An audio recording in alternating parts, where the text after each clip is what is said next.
எல்லாருக்கும் வணக்கங்க. இன்றைக்கி நம்ம பார்க்கக்கூடிய ஒரு என்ன விஷயம்னு கேட்டிங்கன்னா, சிறந்த ஒரு மூலிகை. அதாவது இதை நாணப்பச்சிலைன்னு கூட சொல்கிறாங்க. நாணப்பச்சிலை அப்படின்னா அது என்ன சொல்லுவாங்க, தூதுவளை அப்படின்னு கூட சொல்லுவாங்க. தூதுவளை, ஓகேங்களா. இது என்னென்னு கேட்டிங்கன்னா, ரொம்ப ரொம்ப ரொம்ப ஒரு சிறந்த ஒரு மூலிகை. என்ன மூலிகைன்னு சொல்ல வரேன்னு கேட்டிங்கன்னா, சளி, ஆஸ்துமா, இது மாதிரி சில மூச்சு வாங்குகிற பிரச்சனைகள் எல்லாமே பார்த்திங்கன்னா ஒரு சிறந்த மூலிகை. இதை மாதிரி துவையல் அரைச்சி கூட இதை நம்ம சாப்பிட்டுக்குவாங்க.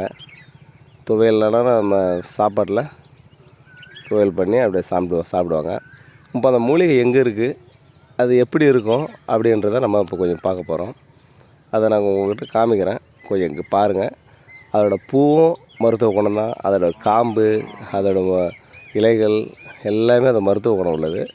இப்போ தான் பார்க்க போகிறோம். சரி, அதை நீங்கள் பார்த்துக்கிட்டிங்கன்னா ஃப்யூச்சரில் உங்களுக்கு ஒரு எங்கே பார்த்தாலும் இருக்கும். அது கிடைக்கும். எங்கே கிடைக்குன்னு கேட்டிங்கன்னா, எல்லா இடத்துலையும் கிடைக்கும்.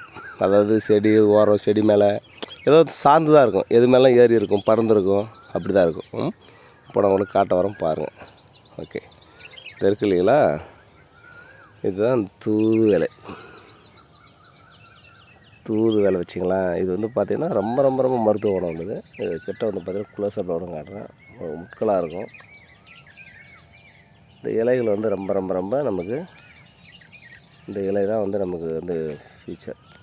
இது போல் எடுத்து அழகாக பிரித்து இதை நம்ம எடுத்து கொஞ்சம் கொஞ்சமாக சேகரித்து எடுத்து திரும்ப அதை நம்ம ஊறுகாய் செஞ்சு சாப்பிட்லாம். ரொம்ப ரொம்ப ரொம்ப குவாலிட்டியாக இருக்கும். ரொம்ப நேச்சுரலாக இருக்கும். உடம்புக்கு ரொம்ப ஹெல்த்தியாக இருக்கும், ஓகேங்களா. ஆனால் மெயினாக இந்த சளி பிரச்சனைகள்லாம் இது ரொம்ப நல்லா கேட்கும். இது பூக்களும் இருக்கும். இந்த பூக்களை கூட நம்ம யூஸ் பண்ணிக்கலாம். இந்த இருக்குல்ல பூக்கள், எவ்வளோ அழகாக இருக்குது பாருங்கள். இதுக்கு பேர் தான் ஞானப்பச்சிலை, இந்த பூக்கள், ஓகேங்களா.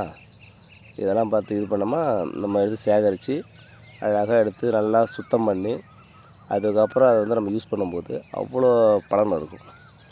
இதை பற்றி நீங்கள் பார்க்கலாம், நல்லா தெரிஞ்சுக்கங்க. இது வெறும் தூதுவளை பூக்கள். தூதுவளையில் இலை அவ்வளோ மகத்துவம் உள்ளது. இங்கே எவ்வளோ தூரம் பறந்துருக்கு பாருங்கள்.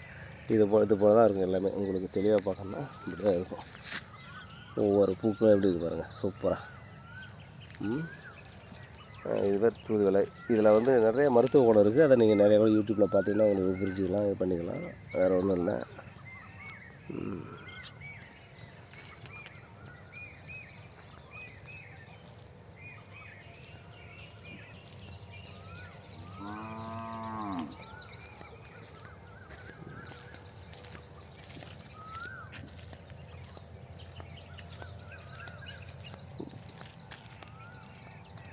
அது பார்ப்பதற்கு பார்த்திங்கன்னா அப்படியே சாதாரணமாக உங்களுக்கு தெரியும். எப்படி தெரியும்? சாதாரணமாக ஏதாவது சரி சிம்பிளாக இருக்குன்னு தெரியும். இதோட மருத்துவ குணம் ரொம்ப ரொம்ப ரொம்ப சிறந்தது. இந்த மருத்துவ குணங்கள் ரொம்ப சிறந்தது. இது பார்த்திங்கன்னா எவ்வளோ இடம், இந்த மழை நாட்கள்னால நிறைய பறந்துருக்குது. நல்ல இடம், நல்ல இடத்துல சேகரித்து அழகாக நீங்கள் அதை யூஸ் பண்ணலாம். யூஸ் பண்ண உங்களுக்கு அந்தளவு பார்த்தா பலன் இருக்கும் நல்லா, ஓகேங்களா. தூதுவளைனா சும்மா கிடையாது. தூதுவளை அந்தளவு சிறப்பு வாய்ந்த ஒரு மூலிகை. மூலிகையிலே ஒரு தலை சிறந்த மூலிகை எதுன்னு கேட்டிங்கன்னா அது தூதுவளை. ஆமாம், இது அவ்வளோ சீக்கிரம் நிறைய இடத்துல சீப்பாகவே கிடைக்கும். கிராம சைடில் அதை பார்த்திங்கன்னா எங்கே பார்த்தாலும் உங்களுக்கு நிறையா இருக்கும். இப்படி தான் இருக்கும். அறிமுகம், அதாவது தூதுவளைனா எப்படி இருக்கும்ன்றத ஒரு அறிமுகத்துக்காக நான் இது பண்ணிகிட்ருக்கேன். பாருங்கள், சின்ன சின்ன இதில் ஹெர்பல் நம்ம கொஞ்சம் போடணும், ஒரு பயனுள்ளதாக நம்ம தகவல் ஏதாவது கொடுக்குன்றதுக்காக பண்ணிகிட்ருக்கேன். இதை ஒன்றும் கிடையாது. இது சேகரித்து அழகாக போட்டு எண்ணெய்லாம் போட்டு வதக்கி புளி சேர்த்து அழகாக இஞ்சி பூண்டெல்லாம் வச்சு இதை ஊறுகாய் செஞ்சுக்கிட்டோன்னா இதோட டேஸ்ட் ரொம்ப நல்லாயிருக்கும், ஓகேங்களா. இதனால் நீங்கள் பயப்பட வேணாம், எந்த சைடு எஃபெக்ட் வராது. நீங்கள் நல்லா சாப்பிட்லாம். அப்படியே போட்டு ஊறுகாய் மாதிரி வச்சு தொட்டு சாப்பிட்டுக்கலாம். இல்லை எப்போனா சாப்பாட்டில் போட்டு பிசைஞ்சு சாப்பிட்டுக்கலாம். அது ஒன்றும் இஷ்யூ இல்லை, ஓகேங்களா. பார்த்துக்குங்க. ஒரு நாளைக்கு ஒரு மூலிகை பற்றி ஒரு வீடியோவில் நான் போடலான்ற மாதிரி ஒரு சின்ன பிளான் இருக்குது சார். இதை பல பயனுள்ளதையும் செய்யணுன்றதுக்காக பார்த்துட்ருக்கேன்.